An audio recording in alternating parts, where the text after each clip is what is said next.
बिस्मिल्लाहिर्रहमानिर्रहीम, अस्सलाम वालेकुम। मैं हूं सैबी काज़मी, आप देख रहे हैं फेसबुक और यूट्यूब। पहले अहम खबरें आपके सामने रख दूं। आज इमरान खान की मोहब्बत में गवर्नर हाउस खैबर पख्तूनख्वा काबीना की तकरीब में जो हलफ बर्दारी हुई, कैदी नंबर 804 के नारे थे और तस्वीर मेज़ पर। तहरीक इंसाफ के लोगों ने जवाब दे दिया कि इमरान खान तो होगा, तुम जो मर्जी कर लो, माइनस नहीं, हम ज़रबें देंगे, तुम तकसीमें करते रहो। इसके साथ साथ शेर अफजल मरवत को चेयरमैन पब्लिक अकाउंट कमेटी का इमरान खान ने नामजद किया। वो मैं आपको आखिर में बताऊंगा कि इसका मकसद क्या है, अब इस नाजायज़ हुकूमत के साथ क्या होने जा रहा है, उसका चेयरमैन पब्लिक अकाउंट कमेटी का असल ओहदा क्या है। कोर कमांडर कॉन्फ्रेंस का भी जवाब इमरान खान ने दिया। 9 मई का बयानिया भी दफन किया। सहाफ़ियों के जरिए पैगामात का एक पूरा सिलसिला है, पॉइंट्स हैं। तहरीक इंसाफ अपनी मखसूस नशिस्तें बिल आखिर छीनने में कामयाब है, उसकी तफसील मैं आपके सामने रखूँगा। अब आगे क्या होगा। और तहरीक इंसाफ का बाकायदा तौर पर बड़ा जलसा ये इलेक्शन जीतने, बल्कि अगर आप इससे पहले भी आप देखें कि अरसे से तहरीक इंसाफ का एक बड़ा बाकायदा जलसा नहीं हुआ, वो भी होने जा रहा है। और रिटर्निंग अफसरान, डिस्ट्रिक्ट रिटर्निंग अफसरान के खिलाफ फौजदारी मुकदमात भी दर्ज होने जा रहे हैं। धांधली केस में NA 69 में एक बड़ा अजीबो गरीब फैसला जिस पर अकल हैरान परेशान, वो मैं आपके सामने रखूँगा। और फैफन के बाद अब पेलडाट ने भी इंतखाबी धांधली को बेनकाब कर दिया। इंटरनेशनल सतह पर जान नाजायज़ हुकूमत को तस्लीम करने की इंक्वायरी हो रही है। अब मजीद इदारे भी सामने आ रहे हैं। और जिस तरह पाकिस्तान में खान नौजवानों की ज़िद है, अब डोनाल्ड ट्रंप को भी अमेरिका के नौजवानों ने ज़िद बना लिया, क्लीन स्वीप कर रहा है वो। तफसील वो भी आपके सामने रखता हूँ। सुपरिटेंडेंट अडयाला जेल को तौहीन अदालत का नोटिस जारी हुआ, वजह क्या बनी। और ज़ुबैर नियाज़ी की गिरफ्तारी में नाकामी पर जिस कारकुन अहमद शाह पर जुल्म सितम हुआ, वो भी सामने आ गया। इन तमाम तफसीलात में बात करूँ, लेकिन पिछले वीलॉग में एक बड़ी अहम खबर जो मरियम नवाज़ की ज़िले शाह के मतलब ऑडियो लीक थी, वो मैं आपको बताना भूल गया था। हालांकि वो पॉइंट लिखा हुआ था, लेकिन वो पता नहीं पेपर कहीं इधर उधर हो गया।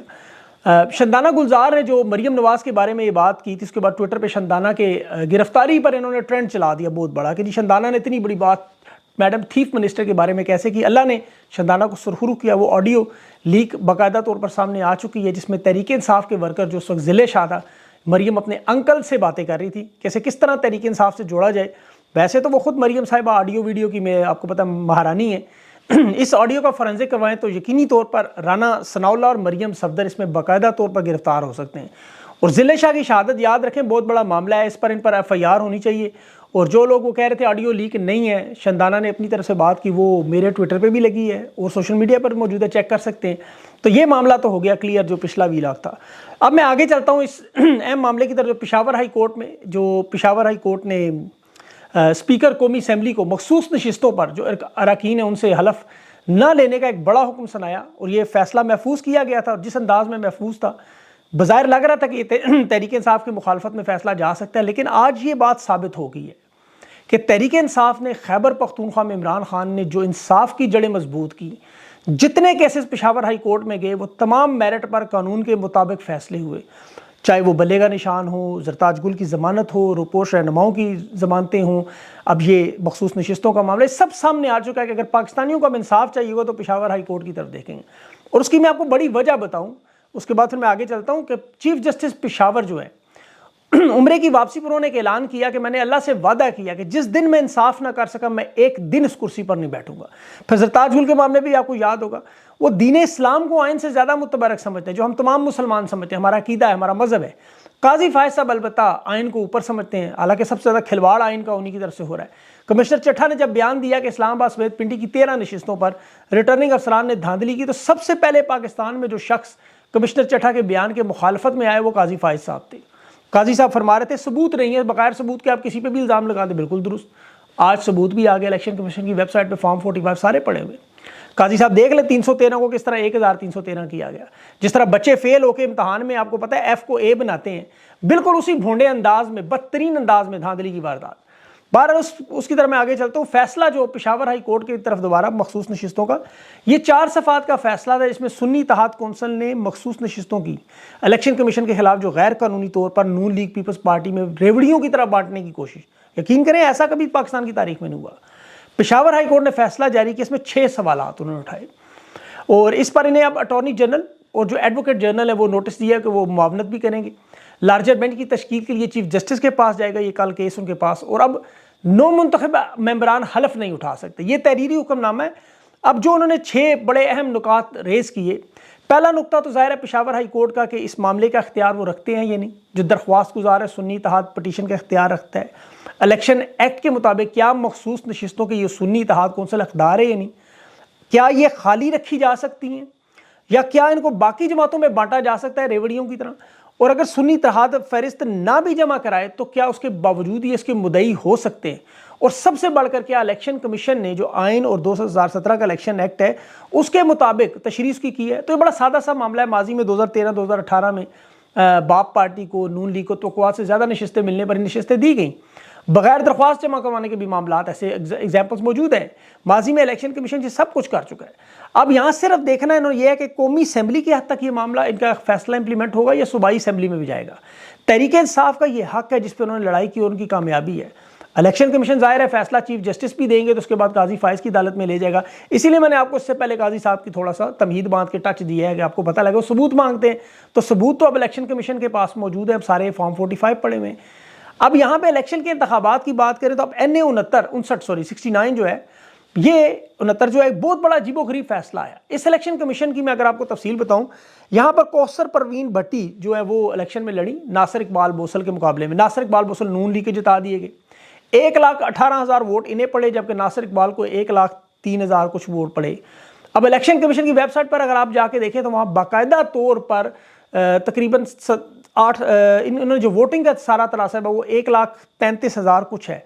लेकिन अगर बाकी लोगों के वोट आप सामने रखें, और अब जो इलेक्शन कमीशन ने ब्लंडर किया, फॉर्म 45 खुद जारी किया, इलेक्शन कमीशन की वेबसाइट पे सारे पड़े हुए, मैं देख के आया हूं, उसमें कौसर परवीन भट्टी साहिबा को 90 वोटों से फॉर्म 45 इलेक्शन कमीशन की वेबसाइट के मुताबिक जो अपलोड किए वो जीत चुकी हैं वहां से।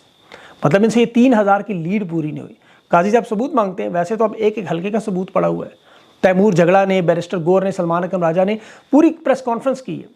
लेकिन अब सबसे बढ़कर जो आज इमरान खान की सहाफ़ियों के साथ जो बड़ी गुफ्तगू हुई, उसके अगर ये पॉइंट्स सुन लें, वो बड़े अहम मामला इमरान खान ने किया जिसमें धांधली के मुतालिक खान ने एक बात की जो 4 हल्कों का हार्ट एक दफ़ा फिर, एक नूर आलम खान का, एक लाहौर में नवाज शरीफ का और ओन चौधरी का, और चौथा इस्लामाबाद की किसी भी नशिस्त का, शुएब शाहीन की, अली बुखारी की या आमिर मुगल, किसी एक हल्के को उठा लें, इन चारों हल्कों को उठा लें, हम इलेक्शन तस्लीम कर लेंगे।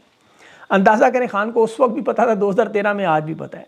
अब बाकी जो कदर पूरे पाकिस्तान में मची है वो अपनी जगह, लेकिन इन 4 हल्कों में सारी वारदात खुल के सामने आ जाएगी। तो ये बड़ा आसान हल आ गया। अब कोर कमांडर कॉन्फ्रेंस का जो आलामिया था, ये आपको पता है बड़ा अहम मामला था। खान ने यहाँ पर बड़ी अहम बात, इसमें मैं तायीद करता हूँ, 9 मई के मुल्ज़मान को कड़ी सज़ा मिलनी चाहिए। अब सब जानते हैं मुल्ज़मान इसमें हैं कौन, वारदात हुई कैसे, 9 मई की ये जो प्लांटेशन थी, ये फॉल्स फ्लैग ऑपरेशन जिसे कहा जाता है, ये किसने किया। खान ने चाल असल में उलट दी। उसकी वजह यह है कि अब पकड़े, जो लोग पकड़े हुए वो तो पकड़े हुए, बजाय जलाओ गिराओ में तोड़ फोड़, उनको तो उन्होंने गिरफ्तार किया हुआ, लेकिन जिन्होंने वारदात की बाकायदा तौर पर जो लोगों को अंदर भेजते रहे, जिनके CCTV सबूत मौजूद है, तो बहुत से मुल्ज़मान सामने आ जाएंगे। जिन लोगों को इन्होंने जबरी रिटायर किया वो सारे भी आएंगे। तो ये बड़ा ज़बरदस्त खान ने एक चाल के लिए। बहरहाल इस पर अब तफसील में क्या जाऊँ। खान ने कहा हम फौज मुखालिफ तो है नहीं, हमने तो इंतखाबात पर तनकीद की, फौज पर कैसे तनकीद की, ये तो अब अपने ऊपर जानबूझ कर ले जाए। मुज़ाकरात के हवाले से भी इमरान खान ने कहा देखें मुझे इन्होंने पैगाम ना भेजने की ये इंतखाबात के बाद, उसकी वजह खान ने कहा मैं अभी नहीं बताऊँगा। तो ये बहुत सी आपको पता ऐसी चीज़ें जो वक्त से पहले नहीं आनी चाहिए। लेकिन हुकूमत गिराने का फिर एक दफ़ा जनरल बाजवा का, जिस पे फजल रहमान ख्वाजा आसिफ के रेफरेंस से बात की। अब वाज़े अंदाज में इंतखाबात का जो मामला है वो सियासी इस्तेकाम और मुआशी इस्तेकाम, जो हम बार बार कहते हैं, रोज़ तमाम माहिरीन भी कहते हैं, खान ने कहा ये भी नहीं मूव चलेगा जब तक सियासी इस्तेकाम नहीं होगा। मतलब खान पीछे नहीं हटेगा। अब एहतजाज अगर नहीं करने देना तो खान ने कहा जमहूरियत आपको बंद कर दे, इसको वाइंड अप कर दे, मार्शल लॉ लगा दे, सीधी सी बात है। तो फिर वही जिस तरह 1971 में बांग्लादेश हुआ, शेख मुजीब का मैंडेट नहीं माना, वो छीन लिया, आज ये भी छीन ले। तो ये बड़े वाज़े पैगामात हैं। इसीलिए धांधली के खिलाफ पेशावर में पहला बड़ा जलसा, ये पहला बड़ा ऐलान है। और ये इस जलसे के बाद आप देखेंगे कि एक दफ़ा तहरीक इंसाफ अवाम में फिर सियासी तौर पर जिस तरह जागेगी और अवाम के ऊपर जो एक प्रेशर डेवलप है वो ख़त्म हो जाएगा। और जो ही रिटर्निंग अफसरान, डिस्ट्रिक्ट अफसरान के खिलाफ फौजदारी के मुकदमात शुरू हुए, आप देखें, और दूसरी धांधली की तहरीक चली, ये जो प्रेशर डेवलप हो रहा है, क्योंकि देखें तमाम इदारे, फैफन के बाद अब पिलडाट समेत पूरी दुनिया के ममालिक इलेक्शन को तारीख के मुतनाज़ा तरीन बदतरीन इलेक्शनों में शुमार करने, तो ये मामला इंशाल्लाह उधर चला जाएगा। खान की रिहाई की वजह से आज करारदाद भी सेनेट में जमा हुई। अब असल में इमरान खान को ये पता है, ये बात जो हम जानते हैं कि इंटरनेशनल ब्लॉक बदल रहा है।